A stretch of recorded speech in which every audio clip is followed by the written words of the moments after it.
नमस्कार दोस्तों। आज की कहानी का नाम है एक गांव को बदल देने वाला मजाक। एक गुरु के मजाक से सीखे। एक समय की बात है। एक बुद्धिमान गुरु थे जो एक ऊंचे पहाड़ की चोटी पर रहते थे। वो पहाड़ घने बादलों से ढका हुआ और सूरज की किरणों से चमकता हुआ मानो स्वर्ग का द्वार हो। नीचे घाटी में बसा नगर निराशा और नकारात्मक की धुंध में घिरा हुआ था। लोग अपनी रोजमर्रा की जिंदगी से असंतुष्ट थे और हर वक्त किसी न किसी चीज की शिकायत करते रहते थे। उनके चेहरे पर दुख और थकान की लकीरें साफ दिखाई देती थी। गुरु ने नगरवासियों की इस स्थिति के बारे में सुना तो उनके मन में चिंता की लहर दौड़ गई। उनका हृदय दया से भर गया और उन्होंने इस स्थिति को बदलने का संकल्प लिया। एक शांत लेकिन दृढ़ निश्चय के साथ गुरु ने अपने ध्यान के साथ उठकर नगर की ओर जाने का निर्णय लिया। उनका सफर शुरू हुआ और उनके कदमों की आहट ने पहाड़ों के बीच एक नई आशा की गूंज पैदा कर दी। गुरु का चेहरा तेजस्वी और शांत, जैसे स्वयं प्रकृति का आशीर्वाद हो, और उनकी आंखों से करुणा और ज्ञान की चमक मानो अंधकार में प्रकाश की किरण। उन्होंने नगर की ओर प्रस्थान किया, जहां उनकी उपस्थिति एक नए सवेरे की शुरुआत का संकेत थी।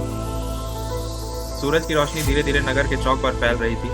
गुरु अपने सफेद कपड़ों में शांत और गंभीर धीमी चाल से उस समूह की ओर बढ़े जो हमेशा की तरह शिकायतों में व्यस्त था। हवा में निराशा और असंतोष का माहौल था।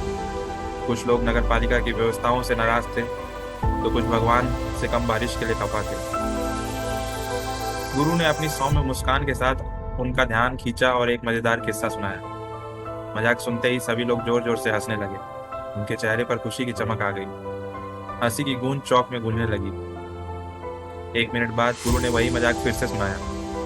इस बार कुछ ही लोग हंसे, बाकी लोग चुपचाप उनकी ओर देख रहे थे।